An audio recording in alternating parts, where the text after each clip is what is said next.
¡Hey! ¿Qué tal, banda? Iniciamos con el capítulo 6 de esta interesante historia. Si no has visto las partes anteriores, las dejaremos en la descripción. Sin más rodeos, relájate, toma algo de comer y comencemos. Rey deduce que su enojo evidente es razonable, algo que considera normal según los estándares de este mundo. Aún así, deberá mostrarse firme si pretende sobrevivir a esta situación. Con una mirada sombría, reitera que el tratamiento del vizconde resultó exitoso. Dándoles la espalda, señala que deberían observar los resultados de su mejoría en breve y decide marcharse por el momento. Justo antes de irse, con una mirada amenazante, advierte al capitán que ni se le ocurra obstruir su camino.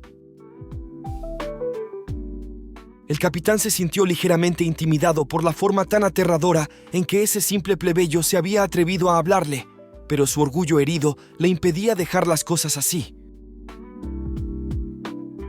Impulsado por la furia, su reacción inmediata fue alzar la espada. Quería castigar a ese falso curandero que se había atrevido a profanar el cuerpo de su señor. Rey intentó una salida tranquila, pero esa explosión de furia le dejó claro que la paz no era una opción. Con un firme retener, el joven médico desató cadenas espirituales que danzaron hacia su objetivo, enredándolo en un espectro de energía pura. Antes de que la hoja del capitán siquiera rozara el aire, las cadenas etéreas lo inmovilizaron por completo, manteniendo a Rey a salvo sin infligir daño alguno a su furioso adversario. Ante ese espectáculo, el capitán llegó a una conclusión sorprendente. Era una retención de maná. La incredulidad lo invadió. ¿Cómo era posible que ese joven poseyera tal dominio de la magia? Aún paralizado por las cadenas espectrales, el comandante ordenó a sus guardias: «¡No se queden mirando! ¡Vayan tras ese albino!». Les gritó que ya debería estar exhausto de magia, prácticamente indefenso, así que debían apresurarse a capturarlo ahora mismo. Sin embargo, ante el asombro general, Rey volvió a invocar su habilidad de retener. En un instante, los guardias también se vieron atrapados en el abrazo espectral de las cadenas invocadas por el protagonista.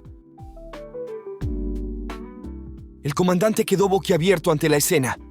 ¡Era inaudito! ¿Cómo un simple plebeyo podía desatar semejante doble hechizo?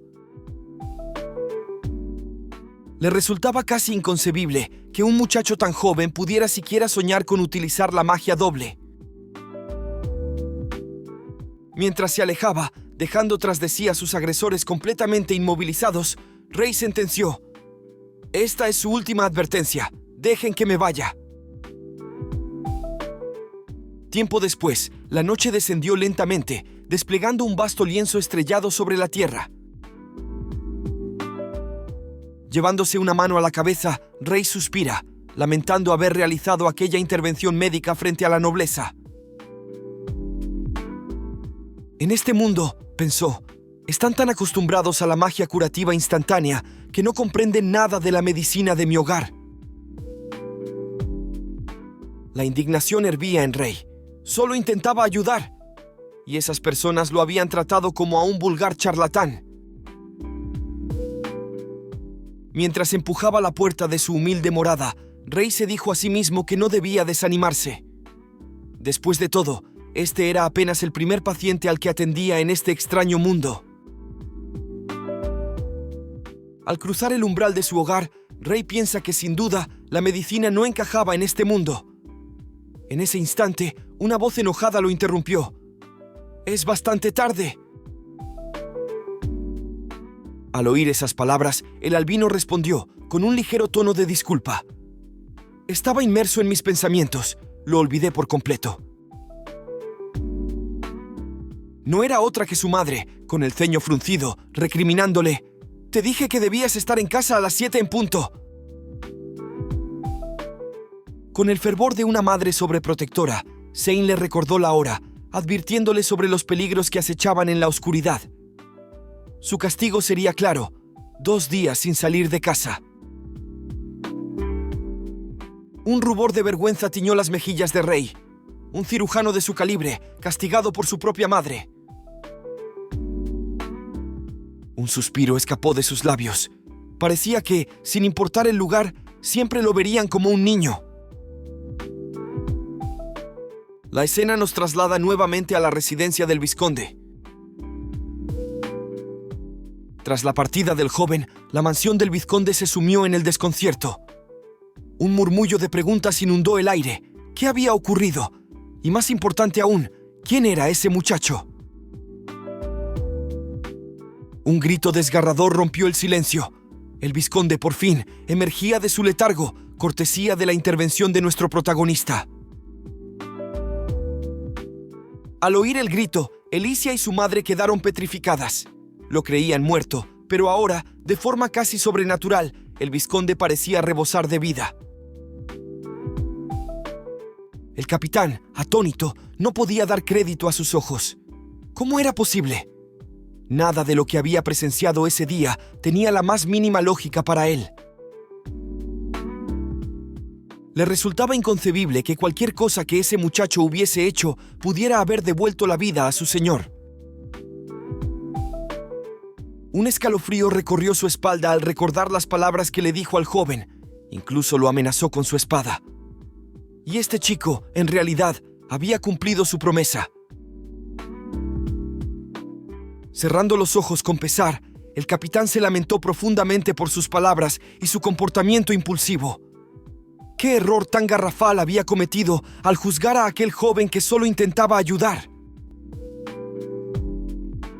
Admitió que su prejuicio le había impedido ver al verdadero salvador de su señor. Estaba dispuesto a expiar su error incluso con su propia vida. Con severidad, la madre de Alicia encaró al capitán.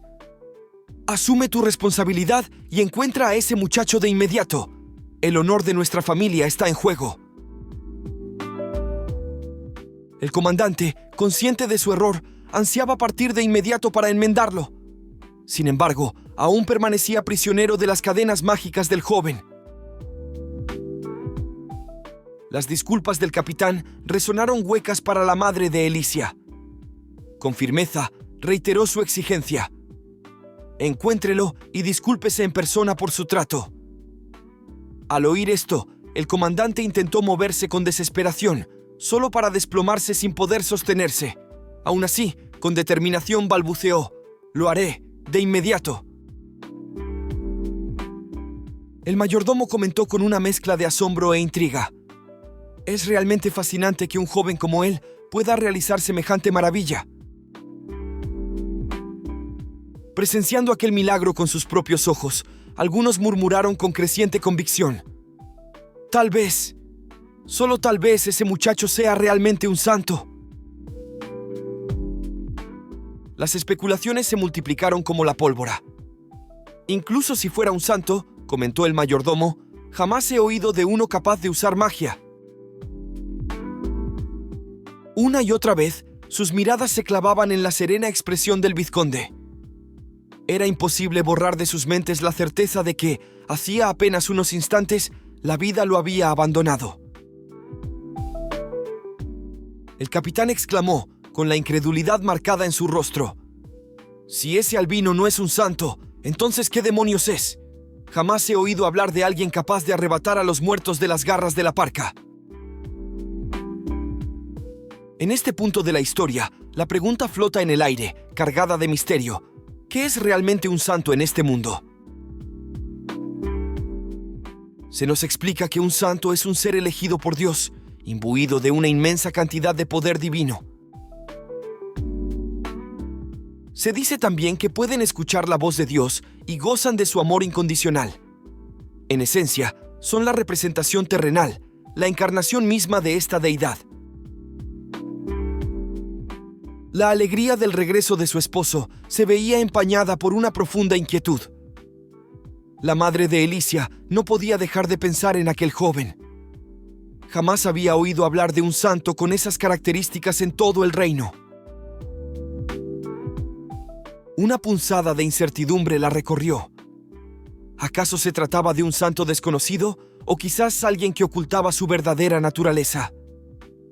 No encontraba otra explicación lógica para haber curado una enfermedad que incluso el sumo sacerdote había declarado incurable. La conclusión era ineludible. Aquel joven albino debía ser un santo. El mayordomo articuló el escalofriante pensamiento que rondaba en el aire. Habían tratado como a un impostor a un heraldo de Dios. El comandante, con el rostro lleno de culpa, se lamentó amargamente. Por su ignorancia, había puesto en una situación delicada al vizconde. La madre de Alicia corrigió con severidad. No solo es su culpa, capitán. Todos compartimos el mismo pecado. Nos quedamos observando en lugar de detener su agresión contra el santo que devolvió la vida a mi esposo. Con voz firme, Alicia añadió: ahora, lo único que podemos hacer es encontrarlo y ofrecerle nuestras más sinceras disculpas. De repente, una voz interrumpió el debate. ¿De qué están hablando? Era el vizconde, con la voz aún débil pero curiosa, preguntando quién era ese santo. Quería saber cada detalle de lo sucedido durante el tiempo que estuvo inconsciente. Alicia respondió de inmediato a la pregunta de su padre. Con voz suave pero firme, le explicó que, en realidad, había sido un santo quien había sanado su enfermedad y lo había traído de vuelta a la vida. El vizconde, golpeando el colchón con el puño débilmente, llegó a una conclusión lógica. Si aún respiraba, era gracias a la intervención de un santo. Con una furia apenas contenida, el vizconde señaló al capitán. Logré escuchar que fuiste extremadamente grosero con mi salvador. Con voz entrecortada, demandó saber por qué había reaccionado de esa manera con alguien que solo intentaba ayudarlo. La agitación fue demasiada para su cuerpo aún débil. Con el último hilo de voz que le quedaba, el noble ordenó que movilizaran a toda la gente posible y encontraran a ese santo, costara lo que costara. Ante las urgentes órdenes de su señor, ni las cadenas espectrales pudieron retener al capitán, quien partió de inmediato junto a sus hombres en frenética búsqueda del joven albino. Por otro lado, Rey hojeaba las páginas de un libro, mientras una de sus manos rascaba su oreja. Una peculiar sensación lo invadió. Tenía la extraña impresión de que alguien, en algún lugar, estaba hablando de él. Vale, banda. Hasta aquí el capítulo 6 de esta maravillosa historia. Si estás disfrutando de este contenido, no dudes en darle like y suscribirte al canal. Así no te perderás de futuras entregas de esta serie. Sin más que agregar, me despido. Hasta la próxima.